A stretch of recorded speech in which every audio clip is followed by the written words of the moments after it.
Marçal Aquino diz que é escritor e roteirista por acaso. Segundo ele, a literatura está para o roteiro, assim como o erotismo está para a pornografia.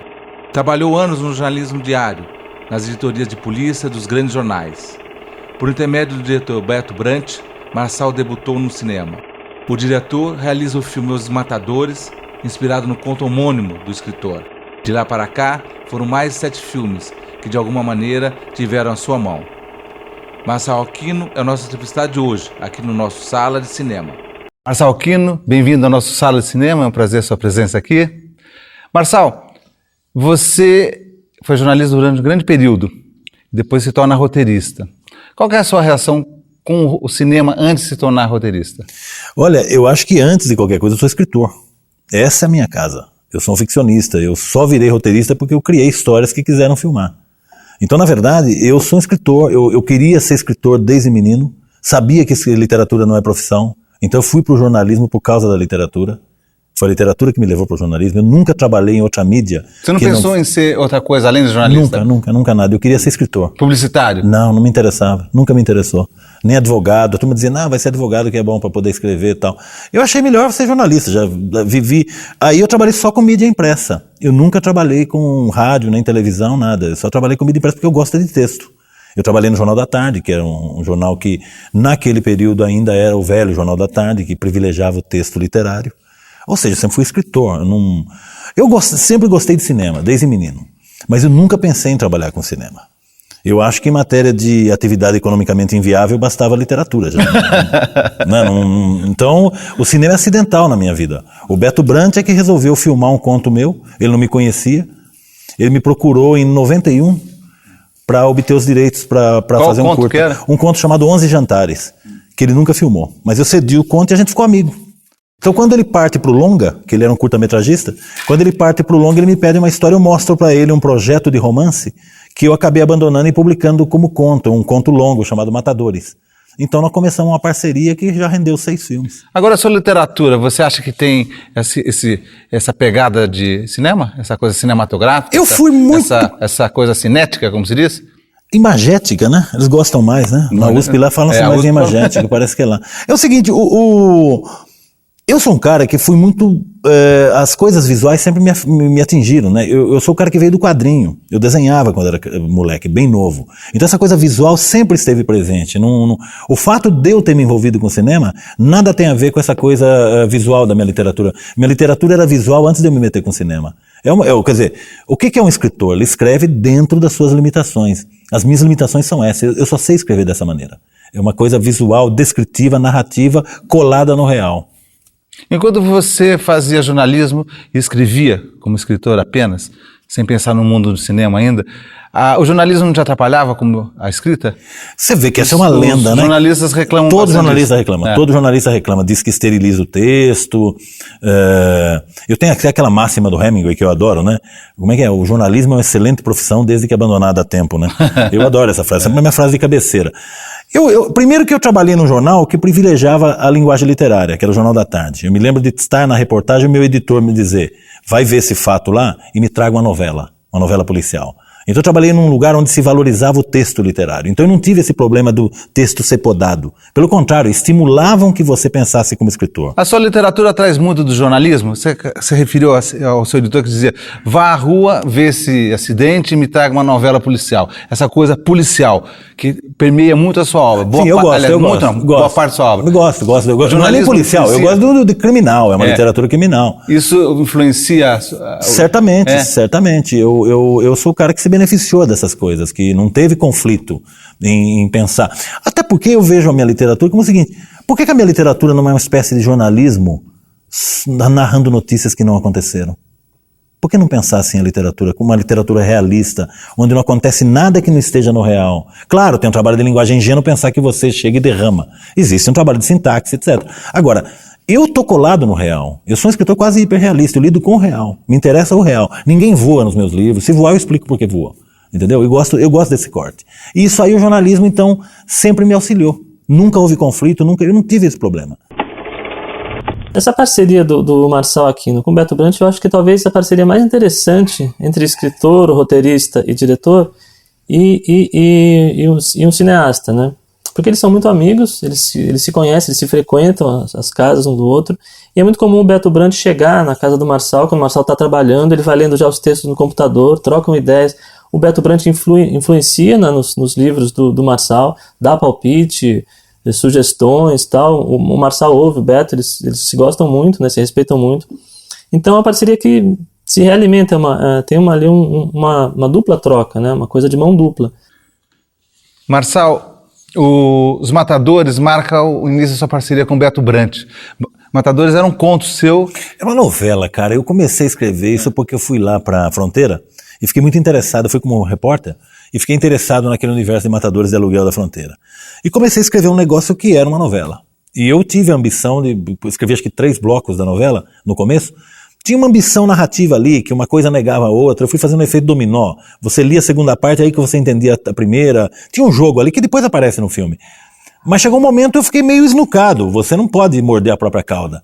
Narrativamente eu tive uma dificuldade e deixei o texto de lado. E quando você deixa um texto longo de lado, tempos depois você vai retomar, você não reencontra aquela embocadura, né? Eu olhava aquele texto e dizia, não sei para onde ir com esse texto. Eu sabia o que tinha que acontecer, mas eu não conseguia encontrar o tom para narrar. E eu abandonei. Quando foi em 94, eu publiquei aquilo como conto. É um conto longo, está num livro chamado Miss Danúbio. E o Beto adorou aquilo. O Beto disse, vamos fazer um roteiro. E aí ele chamou o Fernando Bonassi e o Vitor Navas. Eles trabalharam 1 ano e meio nesse roteiro e o Beto nunca ficava satisfeito. E eu acompanhei todo o processo, eu participava das leituras, etc. E o Beto, uma vez, conversando com o Beto num bar, eu de molecagem disse pro Beto, sabe de uma coisa que falta no seu filme? Isso e aquilo, que eram as coisas que eu iria colocar no livro se eu tivesse levado ele até o final. O Beto disse, pois é isso que está faltando, vamos mexer no roteiro. Aí nós fizemos uma viagem para o Paraguai e na volta nós reescrevemos o roteiro na íntegra, eu e ele. Foi então meu batismo de fogo como roteirista. Né? Calma. Tem pressa não. Tem tempo. Olha o cara. Olha bem. Que é pra já ir pegando raiva. Fica mais fácil assim. Usa esse aqui.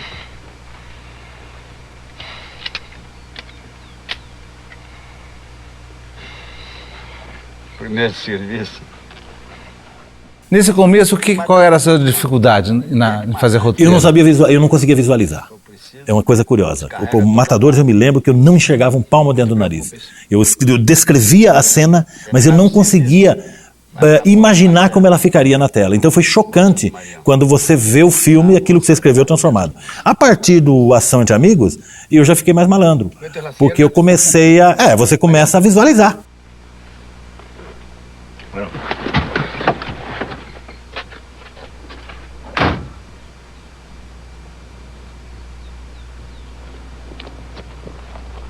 Boliviano, sabe chegar em Puentes da Cerda? Sí, sé. Pero boliviana era tu madre. Yo soy paraguayo. Entonces, hasta luego, paraguaio. Agora, Os Matadores, quando vai ao ar, ele é um filme que repercute bastante, tem um sucesso. Sucesso de estima. Porque foi muito pouco visto. Mas até hoje 10 mil pessoas viram o filme. É um filme referenciado. É curioso até isso, hoje, né? Ele é falado. Olha só, ele é tão falado e ele não existe em DVD. Olha que curiosidade. Veja como a nossa cinematografia é pobre. Não existe em DVD. Quem quiser ver Os Matadores tem que se ater ou a VHS ou, sei lá, uma cópia pirata, alguma coisa assim. Então, ele foi um sucesso de estima. Ele começou a escalada dele no Festival de Gramado. Foi arrebatadora a passagem por lá. Eu estava lá, eu me lembro que ninguém esperava aquilo. Primeiro, uma espécie de faroeste brasileiro. Segundo, feito com muita competência pelo Beto. Beto mostrando todo o arsenal de estava com uma garra danada ali, né? Beto é um belo, Beto é um grande artista, né? Não é porque eu trabalho com ele, Beto é reconhecido, Beto é um grande cineasta. Então tinha aquilo ali. Tinha coisa da cor local, que as pessoas viam o filme. Eu me lembro, assim, uma coisa fascinante. Eu estava no Cine Sesc e tinha um casal de namorados, eu fumava na época, eu fui fumar perto do cinzeiro e tinha um casal de namorados fumando. E eles começaram a falar dos Matadores, eles tinham acabado de ver Os Matadores. E eles não sabiam quem eu era, evidentemente. E eu fiquei ouvindo com muito prazer. Claro, eu estava ali, né, com a minha barba portátil. E não acontecia nada, eles começaram a falar, e aí eu pude ver uma coisa, ele falava assim, cara, olha que coisa incrível, o cara foi lá no Paraguai fazer o filme. E eu dizia, isso me parece óbvio. Então essa coisa da autenticidade, da sinceridade que existe nos Matadores é uma coisa arrebatadora. Não tem mentira, é daquele jeito ali na fronteira. O Beto captou certinho a essência. Alfonso.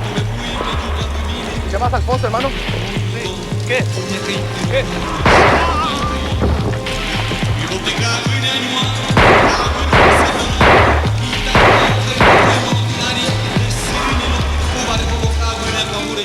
Marçal, se fala muito também que o Matadores tem um determinado tipo de violência.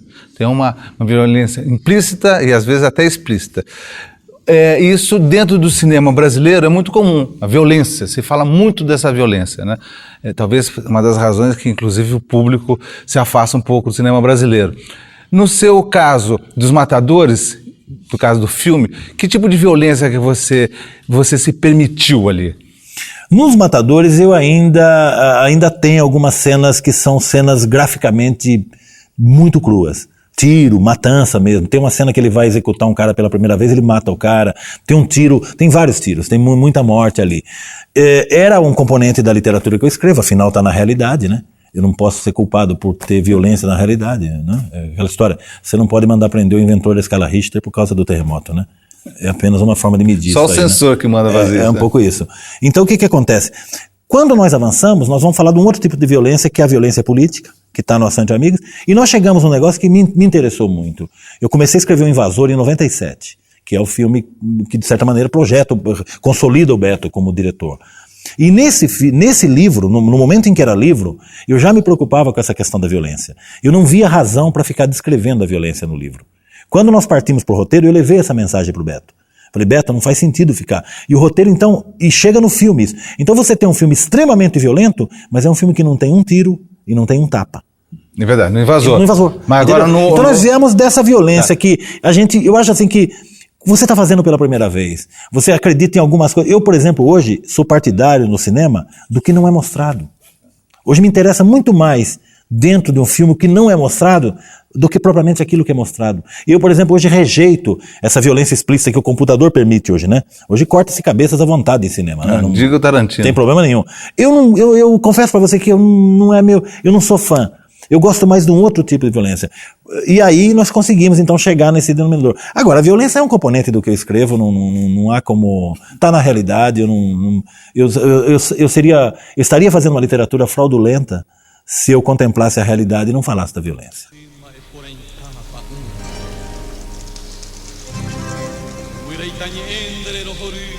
Dale. Mi amigo.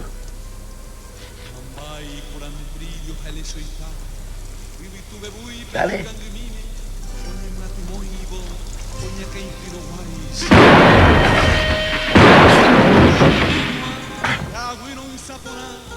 Eu lembro que eu fui muito patrulhado na época. Porque quando você toca no período da ditadura militar aqui, você é patrulhado pela esquerda e pela direita. É um tema assim que causa alvoroço até hoje.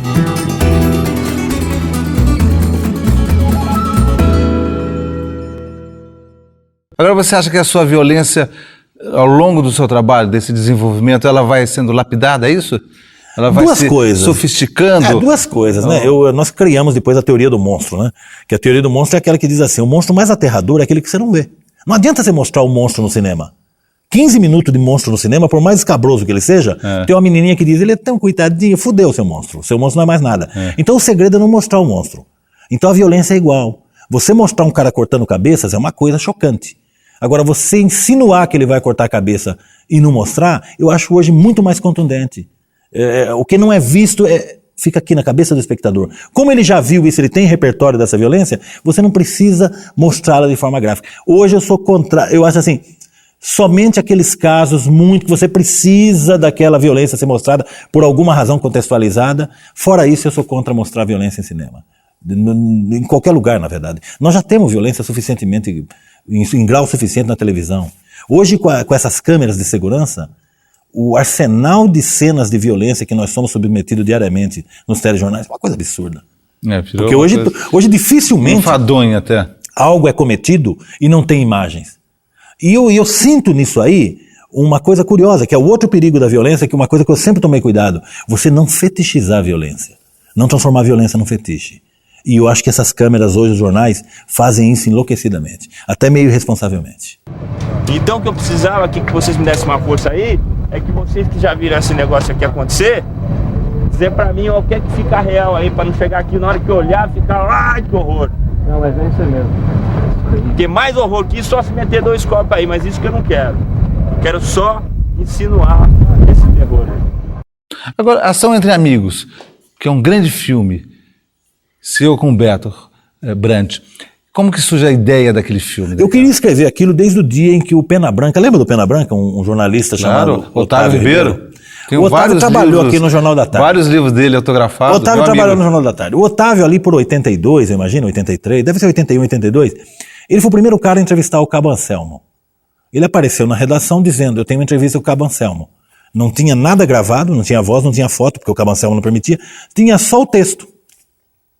Houve, inclusive, quem questionasse a autenticidade daquilo, dizendo que o Pena Branca inventou essa história. Porque o Cabo Anselmo, tinha gente que dizia que ele estava morto, tal, etc. E era verdade, ele tinha entrevistado o Cabo Anselmo. Acabou saindo essa reportagem na Isto É. Quando eu li essa reportagem, conversei com o Pena Branca me contou uma coisa muito curiosa. Ele falou assim, todo mundo fala que o Cabo Anselmo está escondido em outro país. Ele falou, ele está aqui perto, ele está em Osasco. Outra coisa, ele falou, todo mundo fala que ele fez as plásticas e tal. Eu olhei para ele e sabia que ele era o Cabo Anselmo. Ele pode ter mudado o nariz e tal, mas é igualzinho. E naquele momento me surge essa ideia. Eu fiquei pensando assim, o que faria um cara que foi torturado, etc., se hoje ele encontrasse... Aí foi a trama. Eu comecei a fazer pesquisa para um romance. A minha ideia era escrever um romance disso. Eu fiquei uns anos pesquisando. Quando o Beto vai partir para o segundo filme, ele me diz, o que nós vamos fazer agora? Eu falei, eu não tenho a menor ideia, meu amigo. Mas eu mostrei o material para ele. Eu disse, isso aqui é um ensaio de um romance. Justamente esse material, a ação também. Era um ensaio de um romance, eu disse. Isso aqui é um romance, a história é assim, o cara encontra o torturador, não é o torturador, talvez não seja o torturador.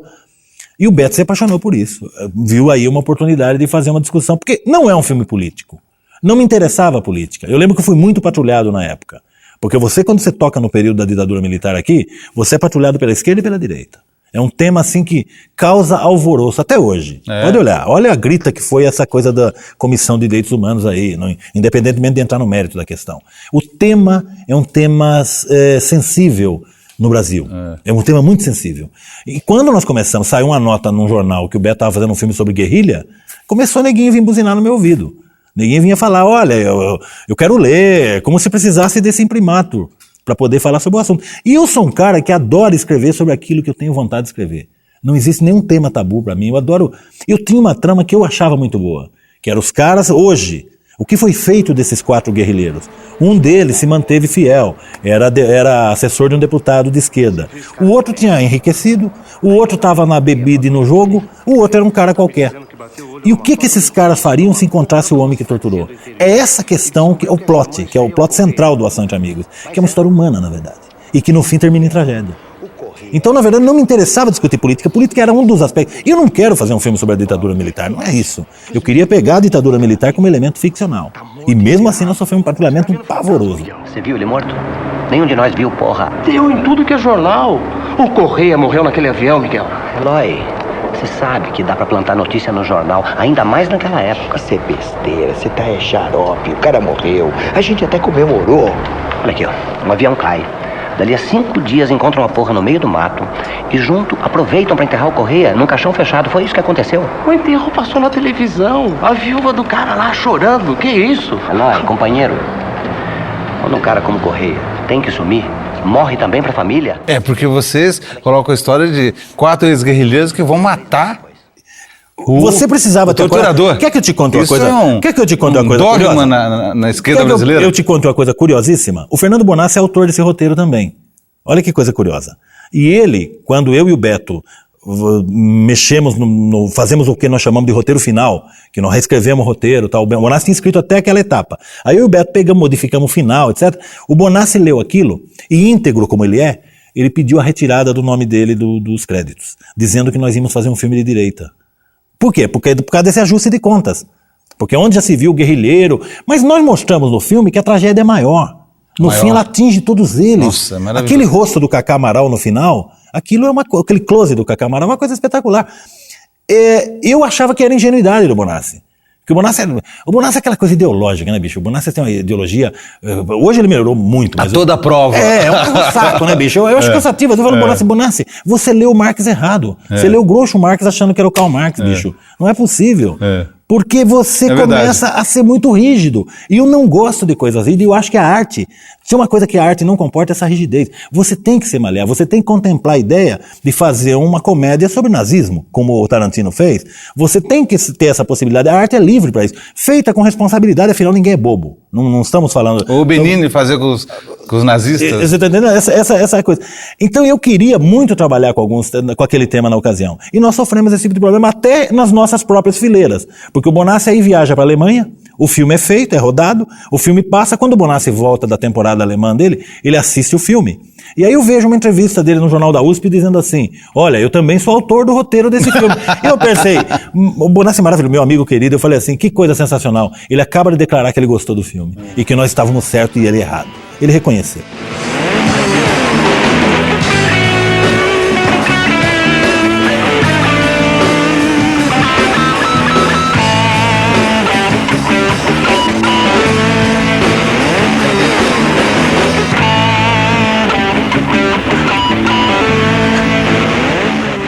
Agora, você olhando o filme hoje, o filme feito, já com essa trajetória, essa repercussão toda, tem algo ali que você modificaria? Acho que sim, cara. Eu acho complexo você olhar pra trás assim, cara. Tá lá a obra. Eu acho que ela é... Eu achava assim que o Beto cortou... Ela tem 76 minutos. É um filme muito curto. Eu gostaria de ter expandido um pouco mais essa coisa. Mas isso na ocasião. Hoje não. Hoje eu olho a obra existe. Ela tem essa contundência que você falou. Agora, em termos de reação, quando o filme tá pronto... Como que foi o que você colheu? Durante o período você ouviu questões... Foi muito patrulhado. Aí o filme sai. E aconteceram coisas muito curiosas. A esquerda aprovou. Nós vimos depoimentos de vários, eu acho que o Carlos Mink, o Gabeira, essa gente aí falou, olha, o filme é bacana. Até porque... Não, mas essa esquerda não vale, Pois é, não, mas pense. Fala outra esquerda, mas pense uma coisa curiosa.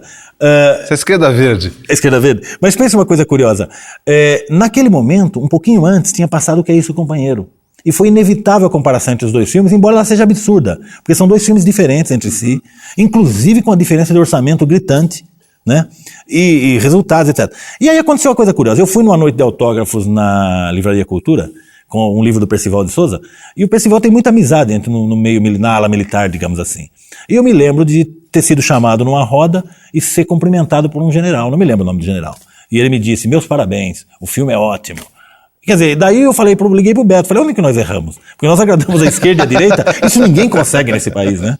Você podia ter contado há 20 anos, há 10 anos atrás, na minha casa, da churrascaria. Eu não consegui! Eu não consegui! Viu que você conseguiu agora?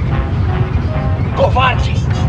Você pensa que é fácil? Fácil conviver com isso? Se eu tivesse dito naquela hora, o Miguel teria me matado. Você viu como ele tá? E ele devia ter feito isso! Bosta! E você? Se fosse o seu pai que estivesse nas mãos do Correia, você faria a mesma coisa? Faria o caralho! Todo mundo se fudeu! Menos você! Mas mesmo aquela questão no final, a questão da a traição entre eles, aquilo dentro da esquerda, que isso aconteceu, né? Com certeza. Várias vezes, né? Sabe, por relatos, por livros... Isso daí não pegou na esquerda? Por quê? Porque para nós era uma questão muito simples. Não era uma delação, uma iniciativa do cara que resolveu delatar os companheiros. E nem foi que aquela coisa, outra coisa que a esquerda é muito sensível, que é aquela coisa, a delação que é obtida no pau, né? Até onde você aguenta a tortura. Eu acho que são questões que a esquerda brasileira já trabalhou isso aí hoje. Naquele momento era o pai do cara que era refém do policial, da repressão, na verdade, e ele tomou essa decisão de entregar os companheiros e não aguentou esse segredo. Então, na verdade, eu queria pegar exatamente isso. Não me interessava muito a questão quem falou, quem não falou. O delator deixou de ter importância. A nossa importância, na verdade, recaiu sobre aquela coisa. O cara é o torturador ou não é o torturador? E no final ele confessa. Né? Porque é curioso, porque na época bem na época saiu uma coisa que eu não conhecia, que é aquela peça do Ariel Dorfman, Morte e a Donzela, que tem um tema semelhante, né? Ela reconhece o torturador. Havia um outro filme chileno chamado Amnésia, que nós fomos ver também num festival, só para saber se não estávamos chovendo no molhado. Eram coisas muito distintas, então valeu a pena ter feito por causa disso. Agora, o Patrulhamento foi até o momento que viram o filme. O problema é que as pessoas têm medo que você talvez tome a história deles ou As pessoas têm muito prurido porque tem muita história encoberta. Eu digo que o período é muito rico para ser tratado com a ficção. Mas o Brasil não tem tradição de tratar o período com a ficção. Trata como memorialística, né, como os livros que nós temos aí, tem grandes livros a respeito, mas a ficção não toca no período. É raro você encontrar um livro que faça ficção, ou um filme que faça ficção sobre o período. E dramaticamente, ficcionalmente, é riquíssimo, né? Você imagina uma traição, só se você quiser discutir uma traição. Do que traição nós estamos falando? Imagina o que tem de história encoberta. Outro dia eu estava vendo o caso o Carlos Eugênio, que executou um guerrilheiro, né? Eles próprios resolveram executar. Quer dizer, tem o humano, a tragédia humana que está por trás disso aí, ainda está por ser contada. Meu filho da puta. Tá lembrando agora? Aquilo foi uma guerra. E vocês perderam. Você perdeu. Seu torturador de merda.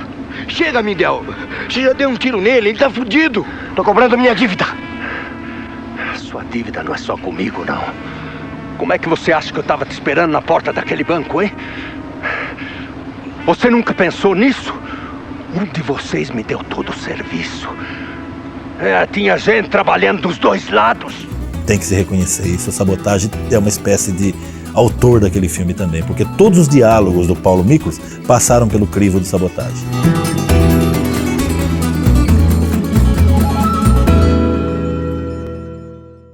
Quando você escreve o roteiro, você pensa no ator, por exemplo, no Invasor. Você tem lá o Paulo Miklos, que até então um titã dos Titãs, né? Era um cantor, compositor, e vai para o cinema. E ele vivendo o Invasor, vivendo muito bem. Muito bom.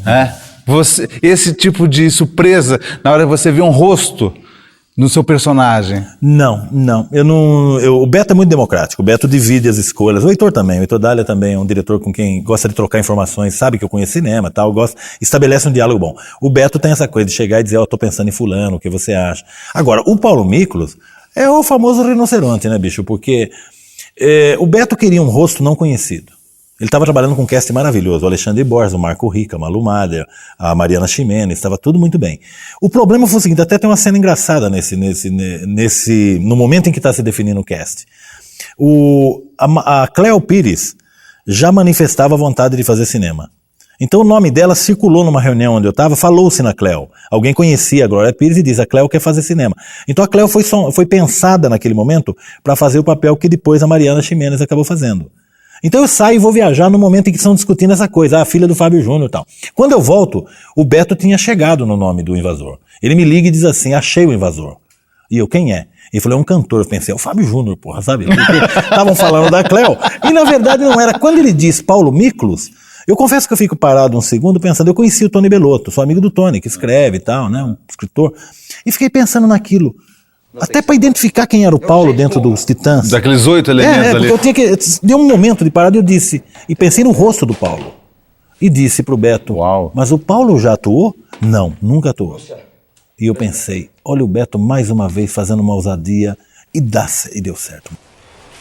Por que você matou a mulher, hein? Mano, eu tive opção, mano. A mina olhou com aqueles olhos esbugalhados pra mim, mano.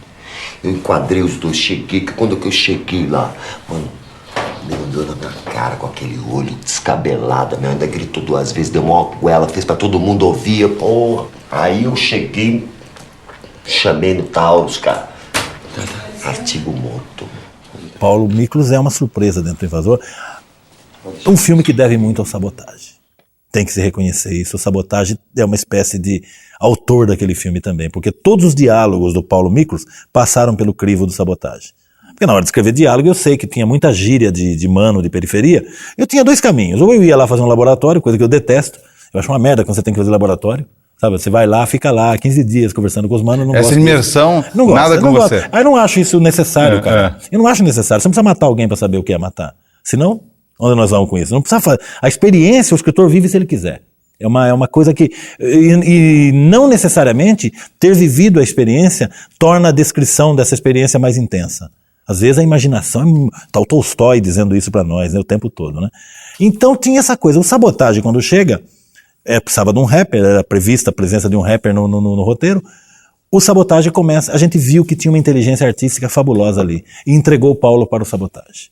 Então o Sabotagem preparou todos aqueles diálogos, é maravilhoso, porque você dizia para o Sabotagem, o cara precisa dizer aqui tal coisa. Como você traduz? Cara, ele dizia de 5 maneiras diferentes, poéticas, porque o Sabotagem era um artista, né? Era um grande rapper.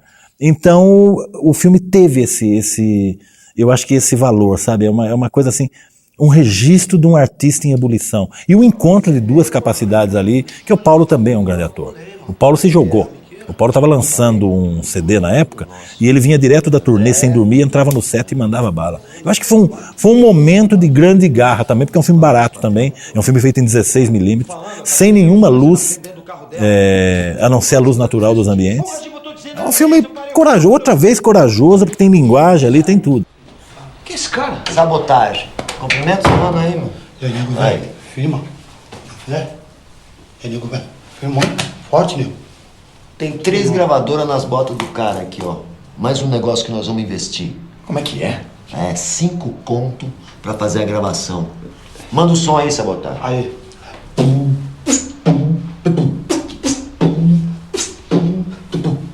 Não sei qual que é, se me vê dão ré 30 carapé, do piolho desce lá pra Conde Ferme, pisca e cleca enlouquece. Break só de arma pesada, inferno e massa. Vem violentando a minha quebrada, basta. Eu registrei, eu vim cobrar sangue bom. Boa ideia, quem tem não vai tirar a ninguém. Roubada, alguém causar por fim a bala. Desespero de um canalha, deixou falha, sujou a quebrada. O mais cruel, um cara quando cresce a mãe perdeu. Sem casa, na vala, mataram o Orfeu. Mas é de lei sim, respeito aqui também sei que... tudo bem, parou. Mano, o cara tá desgostoso da vida e não curte um rap, Anitta. Qual que é a origem do Invasor? O Invasor foi o seguinte, foi uma entrevista que eu fui fazer com o presidente de uma multinacional brasileira, um brasileiro que tinha morado a vida inteira, a carreira dele foi fora, foi nos Estados Unidos, e aí transferiram ele para o Brasil. E eu fui entrevistar esse sujeito, eu estava fazendo uns freela para uns jornaizinhos aí, fui entrevistar esse sujeito. E era um sujeito assim que tinha pouco contato com o Brasil, ele era brasileiro, mas ele não era brasileiro, a família era americana, não sei o quê. E eu falei para ele da violência. Uma das questões minha ali na entrevista que eu falei, como é que você vê? Você sair de um país de primeiro mundo, tal, tranquilo, vir morar no Brasil nesse momento particularmente conflagrado da realidade brasileira. Cheio de sequestros. Era muito, naquele momento, era 96, 97, havia na minha concepção uma certa letargia com relação à violência. Estava acontecendo muita coisa e as pessoas, não é comigo, ninguém assumia. E o cara me surpreende com a resposta, ele me diz assim, mas eu não tenho nenhum contato com a realidade brasileira. E eu, como assim? Olha, eu vou para a empresa e vou de casa para a empresa, da empresa para casa de helicóptero. Os meus filhos vão para a escola em carro blindado e com segurança. Nós não temos contato. Como quem diz, eu vivo apartado dessa realidade. E eu olhei para ele e disse, vem cá, a sua cozinheira não mora na favela? O seu segurança não é da periferia? E ele parou na hora e pensou, é verdade. Eu espero que ele não tenha demitido os caras, né? Contratado alguém do ele jardim. caiu em si naquele momento e aquilo me pareceu de uma ingenuidade. E aí eu vi o plot, eu enxerguei o plot aí. O sujeito que é lá da periferia, tá na dele, vivendo naquele mundo de violência que ele conhece bem, porque aquela é a moeda de troca dele, que ele é procurado por caras bacanas do centro que tem um problema para resolver e que lançam mão dessa violência e depois querem colocá-la de lado. Eu falei, o plot é esse, o cara não sai, o cara encarna nos negros. E não é aquela coisa, desde o começo era isso, não é aquela coisa de eu gravei você, vou chantagear você. Não, o cara mata o sócio e encosta nos caras, como quem não quer nada. Ele vai empurrando, ele vai abrindo o caminho da ascensão social dele a cotoveladas. Ele fica com a menina cujos pais ele executou. Então tinha essa coisa de... A gênese disso era essa conversa com esse executivo da multinacional. Esse cachorro. Pra você, ó. Ah, que lindinho, que grossa. Obrigada.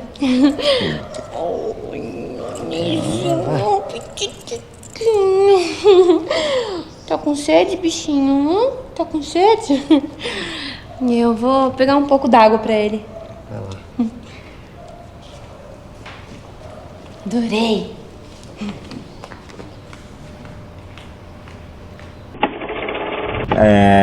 A adaptação é sempre uma traição, entendeu? Mas é uma traição que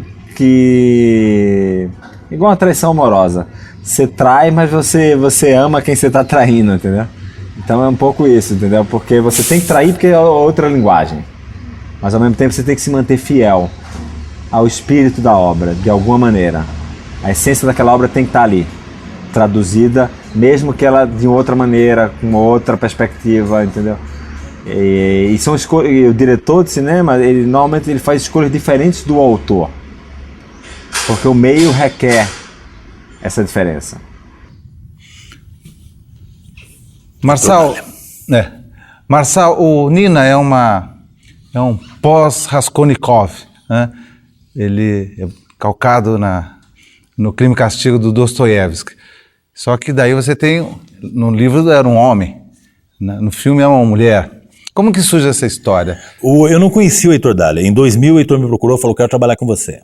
Ele me conheceu dos filmes do Beto, ficamos amigos, tal, começamos a conversar, e ele me disse: eu quero fazer uma adaptação do Crime e Castigo.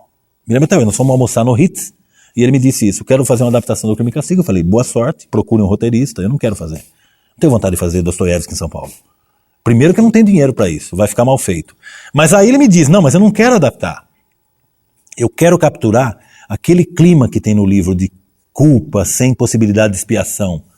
Para você ter ideia de como eu quero abordar livremente, o meu Raskolnikov menstrua, é uma mulher. Quando ele disse isso, eu falei: esse é o cara com quem eu quero trabalhar. Porque esse cara está tratando um negócio que é um cânone da literatura de todos os tempos, né? Certamente é uma das obras principais da história da humanidade, né? E ele trata com essa irreverência.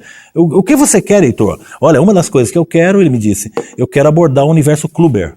O universo do pessoal que tomava êxtase, essa turma toda, que é a fauna dos personagens. E aí, o que eu fiz? Vamos fazer em cima disso? Vamos. Eu botei no roteiro a memória que eu tinha do Crime e Castigo. Eu tinha lido o Crime e Castigo quando eu tinha 16 anos.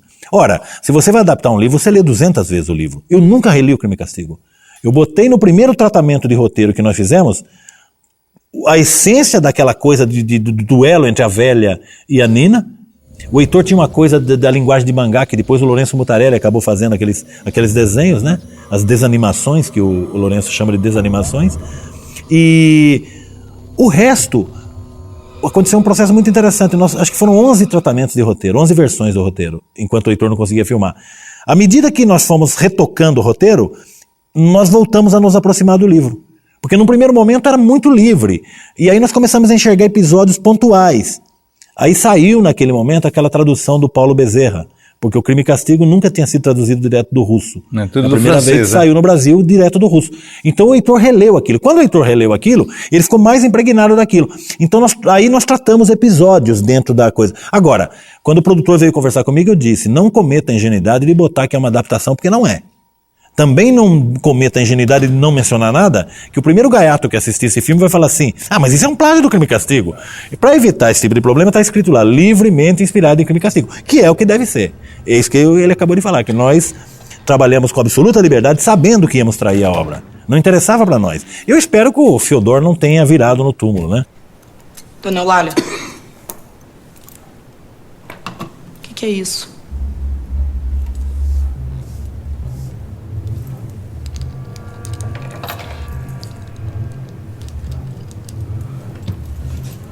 Iogurte.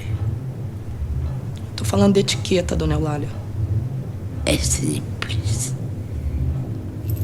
Não entendeu? Tudo que tem o meu nome é meu. E tudo que tem o seu nome é seu. Nada tem meu nome. Então, nada é seu. Mas como você consegue criar um diálogo no universo que você não conhece? No caso, vamos dizer, do Clubber, esse universo Clubber, assim. Como que é que você... Ali nós pesquisamos. Ali tem umas coisas que são pesquisas. Nós tínhamos esse pessoal perto da gente, então você vai e faz o laboratóriozinho básico. Sim. Você sabe como é que é a gíria, o que rola, o que não rola. Você dá uma decodificada naquele universo. Não interessa aprofundar muito, basta você fazer uma cena bem feita e você ilustrou aquilo que você quer. Porque o cinema tem isso também, né? Às vezes um plano resolve 25 páginas de um livro, né? O personagem fica fazendo uma viagem interior de 25 páginas, né? O cara fica, o autor lá, debulhando estilística. E você vai fazer isso em cinema, você fala assim: legal, eu vou fazer um plano onde ele joga a criança pela janela e resolveu o problema. Acaba com tudo isso aí. Então são adequações à linguagem. Era o que nós fizemos. Você vai e pesquisa. Acho que não tem muito o que fazer ali, não.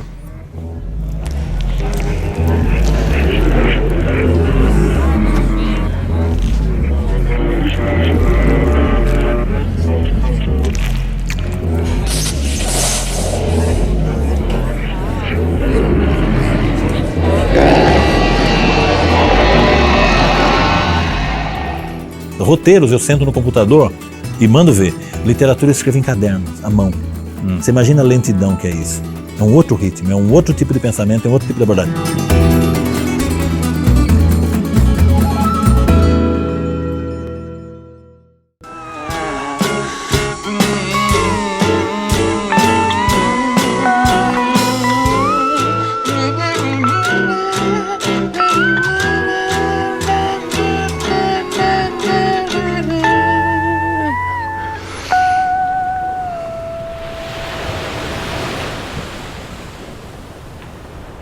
No Cheiro do Ralo, que é o outro filme do Dália, você faz a adaptação de um trabalho do Lourenço Mutarelli. E daí como que foi essa inversão? Daí você pegou a Não era o primeiro trabalho que eu fiz, porque eu tinha feito um do Sérgio Santana antes pro Beto, o Crime Delicado. Nós fizemos o Crime Delicado.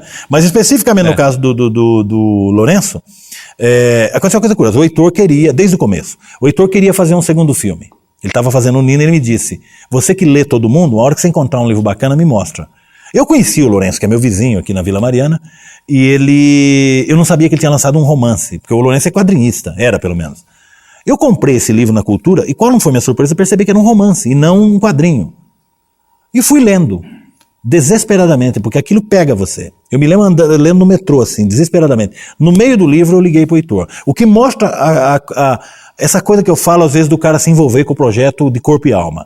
Eu liguei pro Heitor Dália, um sábado, às 10 da noite, faltava um terço do livro para eu acabar de ler. E falei para ele, Heitor, achei o livro que você vai filmar. Chama O Cheiro do Ralo, é de um cara chamado Lourenço Mutarelli. Eu conheço ele, vou te apresentar. Só que é o seguinte, eu vou terminar de ler o livro, amanhã eu te passo o livro aí você lê. Isso é 10 horas da noite de um sábado. Falou nada disso. No domingo eu fui almoçar com o Heitor. Quando eu cheguei lá, eu não tinha terminado meu livro. Eu ia entregar para ele sem terminar, faltava algumas páginas, não deu tempo. Não, ele já tinha comprado um livro para ele, já tinha lido 3 vezes, anotado com canetinha verde, vermelha, tudo bonitinho, dizendo isso aqui fica, isso aqui cai, isso aqui muda. Ele fez uma preparatória daquele roteiro e foi o roteiro mais fácil que nós escrevemos na vida. Nós levamos 12 dias para escrever o roteiro. E a Xarope é magrelinha, parece o Satanás, mulher barbada. Vixe, ela doida e veio denegrir o patrão. Ele abusou de mim. Ele tava cheirando ralo. Você tava abusando da menina, cara? Abusando da menina? Falou coisa de estupro. Estupro.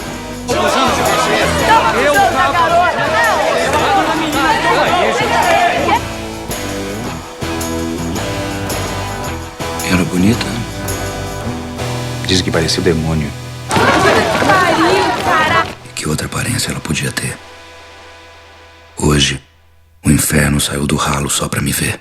Essa coisa de você pegar um livro e transformar em roteiro, você sendo escritor, como que é? Porque você faz isso também com Crime Delicado, que é um livro do Sérgio Santana, filmado pelo Beto Brant.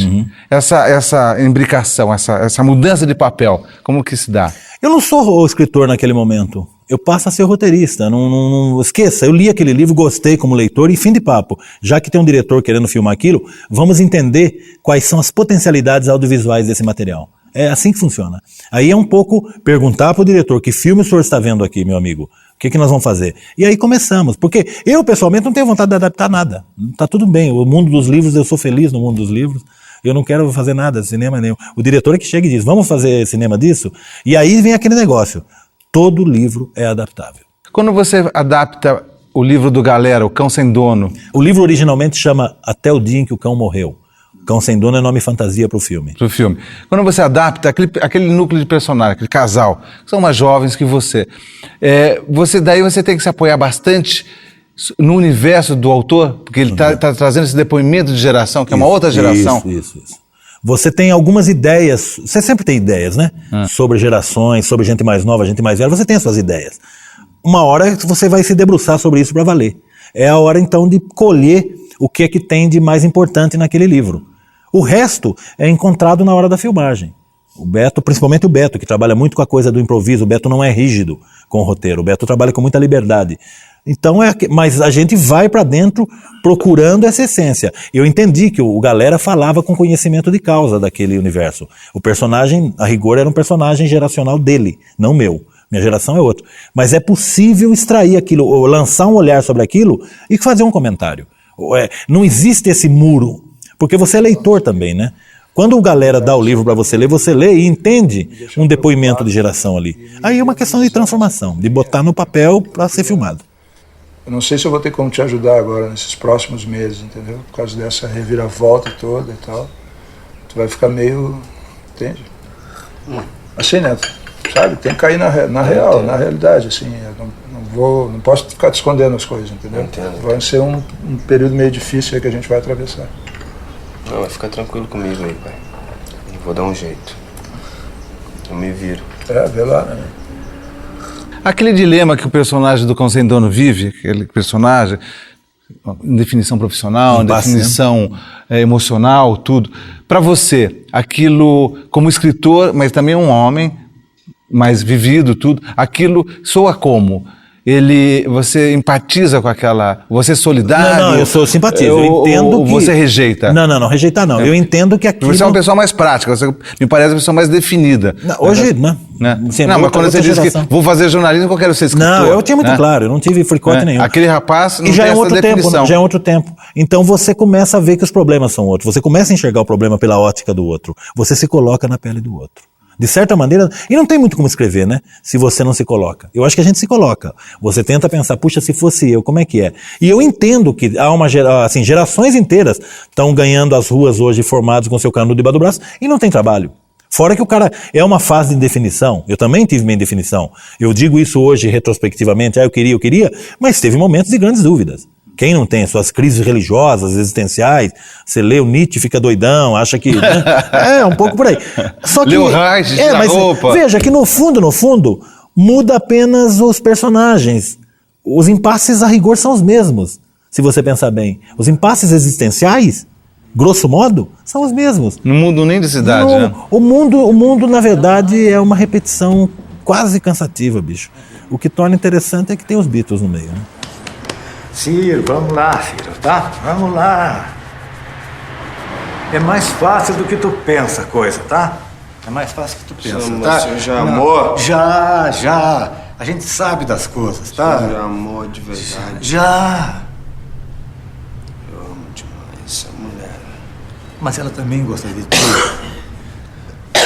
Por exemplo, aquele drama do cidadão lá no Crime Delicado.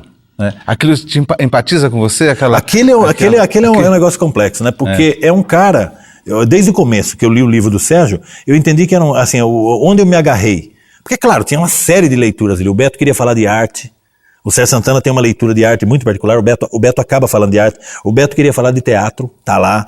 Queria fazer uma narrativa teatral. O meu problema era outro. O meu problema era assim, eu me agarrei com todas as forças no personagem, pensando assim, é um homem que sabe tudo sobre o amor, porque ele é um crítico de teatro. Ele conhece tudo, ele sabe tudo sobre o amor no papel. Ele nunca viveu o amor na vida real. Então é um personagem que, de repente, se apaixona, e aí ele se destrói, porque ele não sabe lidar com o amor no plano real. Ele é capaz de recitar todo Shakespeare para você, todas as tragédias amorosas, e, no entanto, ele nunca olhou para uma mulher em carne e osso. E uma mulher muito específica, porque é uma mulher que tem uma deficiência física. Pra casa descansar, amanhã a gente conversa. Não, mas como amanhã? Como amanhã? Amanhã é o fim. Hoje há pouco eu vi a vida se refazendo na minha frente, eu vi a dor do mundo escarrado na minha cara, e mesmo assim, como um boçal insensível, um despreparado qualquer, eu só tinha os olhos voltados para você. Eu refiz a minha vida num segundo, a todo instante, era a tua imagem que aparecia na minha frente. O Amor Segundo Bechenberg, embora você não esteja envolvido diretamente, o Bechenberg é um personagem seu. Benjamin Schamberg, o professor Benjamin Schamberg, que é um psicanalista, que ele fica pontuando toda a narrativa do romance Eu Receberia as Piores Notícias dos Seus Lindos Lábios. Quando nós fizemos a adaptação do livro para o cinema, quando eu lancei o livro, na verdade, o Beto leu o livro na minha casa. Se o Beto ia frequentemente em casa, eu lia para ele trechos. E ele disse, eu vou filmar isso aí. Quer dizer, o livro nem estava pronto, ele já ia filmar. Tem uma parte do livro que eu suprimi na hora de editar, umas 1.200 linhas, que era uma experiência que esse psicanalista fazia com a filha. A filha arrumava um namorado e ele enchia a câmera de câmeras escondidas da casa e ele analisava essa relação. Ele acompanhava essa relação com a conivência da filha. O cara não sabia. Essa era uma parte do livro. Quando eu montei o livro, e eu estou escrevendo o livro nesses 3 anos que eu levei para escrever o livro, eu achei que essa parte eu podia tirar. 1.200 linhas eu tinha que jogar fora porque esfriava a narrativa. Não servia para aquilo. Eu deixei isso de lado. Quando o Beto recebe o convite da TV Cultura para fazer um seriado, ele lembra dessa história aí. E aí, então, ele recria a maneira dele, aquilo que ele tinha lido na época que nunca existiu, que eu joguei fora, eu deletei, eu apaguei. Não... Então, ele pegou o personagem, o Benjamin Schamberg, e eu fiquei muito feliz, porque, de certa maneira, veja você, é um livro que vai gerar 2 filmes autônomos entre si, e gerou uma peça de teatro que também não tem nada a ver com a história, que é uma outra história que a gente não usou no filme. Então, acho bacana, é um personagem meu, a minha participação ali é essa, é uma, digamos assim, o Beto pegou algo que eu havia escrito, e de memória improvisou em cima. Ele pegou um casal e botou num apartamento e examinou com câmeras de segurança essa relação. É o que é. Ai, vontade de te matar. Bom, beleza de começar, coisa mais forte. Legal. Gostei. Gostei. Ai, Mados. Gostei de matar você. Gostei de te matar. Ai, já sabia que você tinha um questado. Ai, que medo de você. Dizem que o jornalista que quer ser escritor tem um problema, já falamos, o texto fica viciado, essa coisa toda. Agora, o escritor, como você, que vai para o cinema e produz uma série de roteiros, e você tem vivido muito disso, escrever roteiros, isso não vicia, de outro lado, também a literatura? Não vicia, para começar, o meio, né? Que eu sempre falo que faz uma puta diferença. Roteiros, eu sento no computador e mando ver. Literatura eu escrevo em cadernos, à mão. Você imagina a lentidão que é isso. É um outro ritmo, é um outro tipo de pensamento, é um outro tipo de abordagem. É como se eu tivesse uma tecla. É para se proteger justamente, será? Ou seja, escreve mais devagar, você vê tudo, pensa mais, o Beto diz que a vantagem é que eu vejo em câmera lenta as coisas, dá tempo de descrever, né? Dá tempo de escrever. E o resto, por exemplo, roteiro eu sento no computador e escrevo. Até o meio, então, dá essa diferença. Eu acho que é isso, é uma forma de marcar uma diferença, marcar territórios. Eu não tenho dúvida, se você me perguntar, cada ideia, por que eu me considero escritor, um escritor que de vez em quando escreve roteiros e não um roteirista que publica livros? Porque cada ideia que eu tenho, eu penso assim, isso dá um conto, isso dá um romance, isso dá uma novela. Eu nunca penso, isso dá um roteiro. E isso prova que eu sou um escritor, que a minha casa, a literatura, é onde eu fico à vontade. Ou seja, você ainda é um escritor que escreve roteiros. Eu sou um escritor que de vez em quando escreve uns roteiros. Gosta de escrever, tem muito prazer escrevendo, porque é um outro meio, né? Mas sabe aquela história da ilha deserta? Eu seria escritor, sabe? Eu espero no juízo final estar na fila dos escritores. Marçal Aquino, obrigado por sua entrevista aqui no nosso Sala de Cinema. Foi um grande prazer. Meu também. Muito obrigado. Até o nosso próximo Sala de Cinema, com outros personagens e histórias do cinema brasileiro. Até lá.